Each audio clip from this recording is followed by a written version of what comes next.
ఈ మాటలు మీకు చెప్పి సెలవు తీసుకున్న అధ్యక్ష, ముఖ్యమంత్రి శ్రీ చంద్రబాబు నాయుడు గారి సలహాలు సూచనలతో మేమందరం ముందుకెళ్తున్నాం అధ్యక్ష.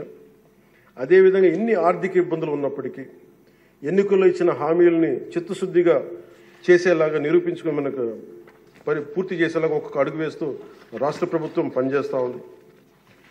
అయితే 5 ఏళ్ల కాలం పాటు అభివృద్ధికి దూరమైన రాష్ట్రాన్ని ఎలాగైనా సరే గాడిలో పెట్టాలి, యువతకు ఉపాధి అవకాశాలు కల్పించాలి, ప్రజలకి కనీసం మౌలిక సదుపాయాలు కల్పించాలి, రైతు కన్నీరు పెట్టిన రాష్ట్రంగా ఆంధ్రప్రదేశ్ను తీర్చిదిద్దాలి, రాష్ట్రంలో శాంతి భద్రతలు పరిరక్షించాలి, 2047 నాటికి స్వర్ణాంధ్రప్రదేశ్ సాధించి వికసిత్ భారత్లో $2 ట్రిలియన్ ఎకానమీగా అవతరించి కీలక పాత్ర పోషించాలని ఆకాంక్షిస్తూ ఈ రాష్ట్రం అడుగులు వేస్తున్న అధ్యక్ష.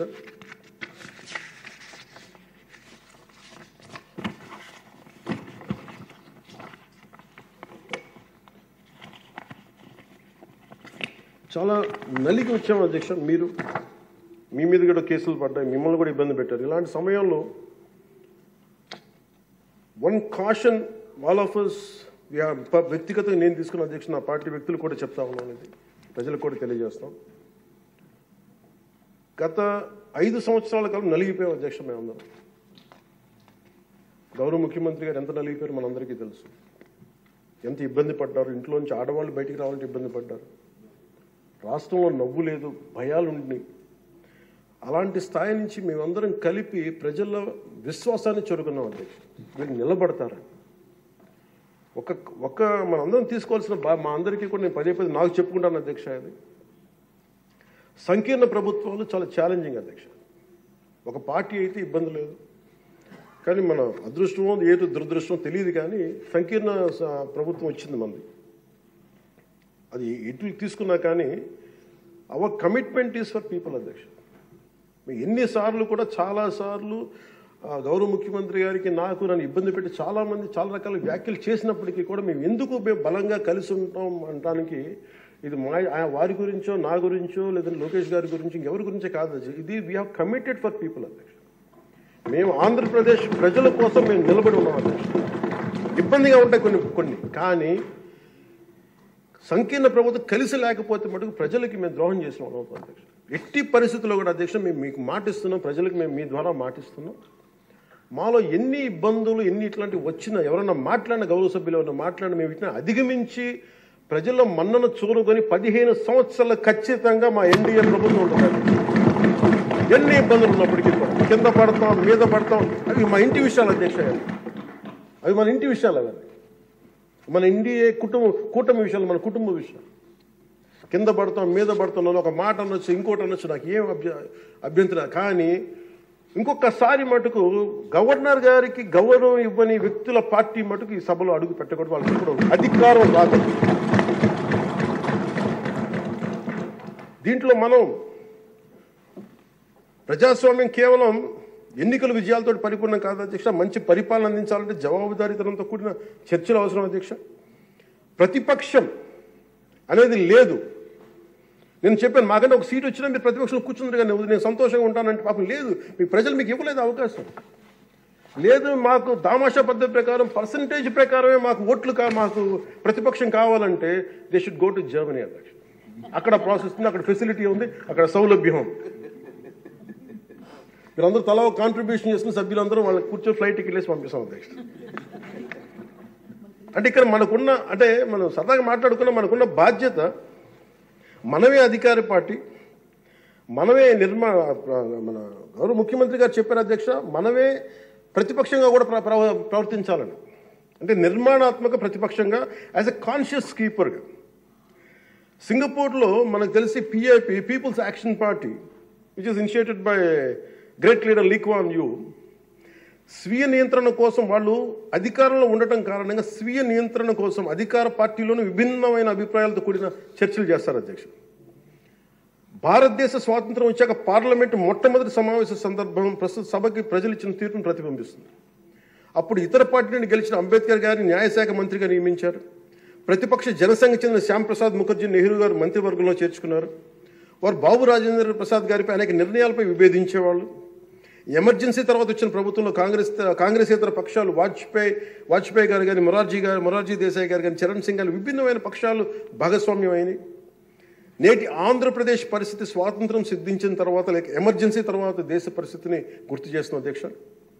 రెండో ప్రపంచ యుద్ధంలో కూడా బ్రిటన్కి జాతీయ ఐక్యత అవసరమైనందున లేబర్ పార్టీ నాయకుడు అట్లీ చర్చిల్ సంకీర్ణ మంత్రివర్గంలో మంత్రి అయ్యారు.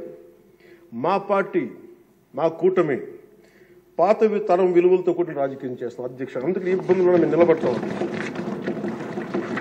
ఈ దేశ ఇలాంటి విపత్కర పరిస్థితుల్లో నేషనల్ రీకన్సిలియేషన్ క్యాబినెట్ అని అన్ని పక్షాలతో క్యాబినెట్ ఫామ్ చేస్తారు అధ్యక్ష. ఇప్పుడు మన రాష్ట్రంలో ఉన్నది స్టేట్ రీకన్సిలియేషన్ క్యాబినెట్ అని చెప్పొచ్చు అధ్యక్ష. ప్రతిపక్షంగా ఉండాల్సిన వాళ్ళు ముఖం చాటేస్తున్న ఈ సందర్భంలో అధికార పక్షం ప్రతిపక్షం కూడా మేమే అధ్యక్ష. ఇది ఒక్కోసారి మాలో మేము ఉదాహరణకి టీటీడీలో ఒక తప్పు జరిగింది అధ్యక్ష. చిన్నది పాలనా ఇష్యూ, అది కొన్ని ప్రాణాలు కోల్పోయాయి. ఆ రోజు నేను వాళ్ళందరికీ వెళ్ళి క్షమాపణ చెప్పాను అధ్యక్ష. దేనికంటే ఇది నాకు సంబంధం లేదు అని అనుకోవడం కాదు. మా సభ్యులు ఉన్నారు అక్కడ మన తిరుపతి. ఎందుకు క్షమాపణ చెప్పారంటే అధ్యక్ష, బాధల్లో ఉన్న వాళ్ళకి, ప్రాణాలు కోల్పోయిన వాళ్ళకి మనం తగ్గి మీ బాధలు మనం తిరిగి ప్రాణాలు తీసుకురాలేము అధ్యక్ష. కానీ మేము ఉన్నాం మీ బాధలను పంచుకోవడానికి. ఏదో కొంత ఊరట చెప్పకపోతే అధ్యక్ష, అది మనందరం తప్పు చేసిన వాళ్ళు అవుతుంది అధ్యక్ష. మనం ఆ రోజున తప్పు చెప్పకుండా ఉంటే, ఆ రోజు మనకి సారీ చెప్పకుండా కనుక ఉండుంటే అధ్యక్ష, వాళ్ళని బలం చేసిన వాళ్ళు అవుతాం, వాళ్ళు బలం పెంచిన వాళ్ళు అవుతాం అధ్యక్ష. ఎట్టి పరిస్థితుల్లో కూడా 11 సభ్యులుండి వాళ్ళు ఇంకా ఇంత గోల చేయగలుగుతారంటే వాళ్ళకి ఒకటి పెరిగితే ఎంత గోల చేస్తారో మనం అందరం కూడా ఆలోచించాల్సిన అవసరం. సో మన విభేదాలు విభేదాలు ఉంటాయి. ఒక తల్లికి పుట్టిన బిడ్డలకి విభేదాలు ఉంటాయి. మనందరం రకరకాల పార్టీల నుంచి వచ్చాం, రకరకాల పరిస్థితులు. కానీ మనందరం కమిట్మెంట్ ఫర్ ఎ వికసిత ఆంధ్రప్రదేశ్, స్వర్ణ ఆంధ్రప్రదేశ్. గౌరవ ముఖ్యమంత్రి గారు ఎందుకు నాకు అంత గౌరవం అంటే, ఒక పార్టీ నడపడం ఎంత కష్టం నాకు తెలుసు అధ్యక్ష. 4 దశాబ్దాల నుంచి నేను ఒకవైపు ఆయన చంపి ఆయన ఇబ్బంది పెడతా ఉంటాను. సార్ నాకు ఇది కావాలి, మాకు డబ్బులు ఇవ్వండి. డబ్బులు నాకు కోసం కాదు, నేను అడిగేది ఏం అడుగుతాను, రోడ్లు కావాలని అడుగుతాం. లేదంటే గౌరవ సభ్యులందరూ నాకు రోజు మాకు మా పంచాయతీలో రోడ్లు లేవు, ఈ ఇబ్బందులు ఉన్నాయంటే ఫైనల్గా మళ్ళీ నేను వెళ్ళి ముఖ్యమంత్రి గారే చేయి చేస్తాను.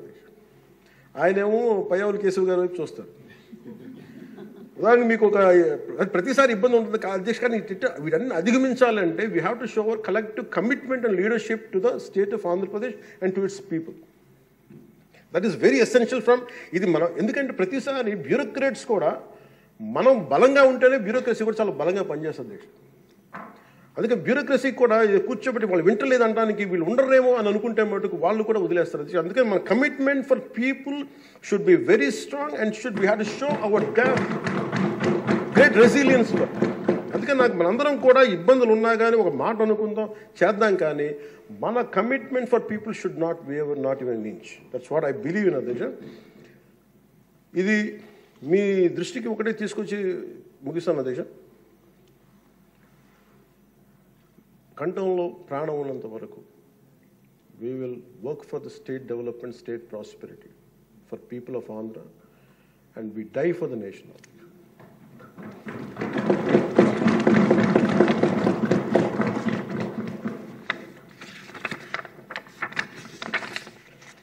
మరోమారు గౌరవ స్పీకర్ గారి ద్వారా గవర్నర్ గారికి మనస్ఫూర్తిగా ధన్యవాదాలు తెలియజేస్తూ, ఎప్పటికప్పుడు మీ సలహాలు సూచనలు అందిస్తూ ప్రభుత్వం నుంచి మంచి పరిపాలన అందించేందుకు సహకరిస్తానని ఆశిస్తున్నాను.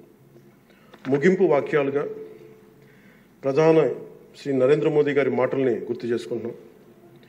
Good governance with good intentions is a hall mark of a government. Implementation with integrity is our core passion. And ఈ మాటలు చెప్పి ముగిస్తాను అధ్యక్ష. నాకు అవకాశం ఇచ్చిన గౌరవ స్పీకర్ గారికి, అలాగే గౌరవ ముఖ్యమంత్రి గారికి, గౌరవ సభ్యులందరికీ, పేరు పేరు అందరికీ, మంత్రివర్యులందరికీ ధన్యవాదాలు తెలియజేస్తున్నాను. జై హింద్.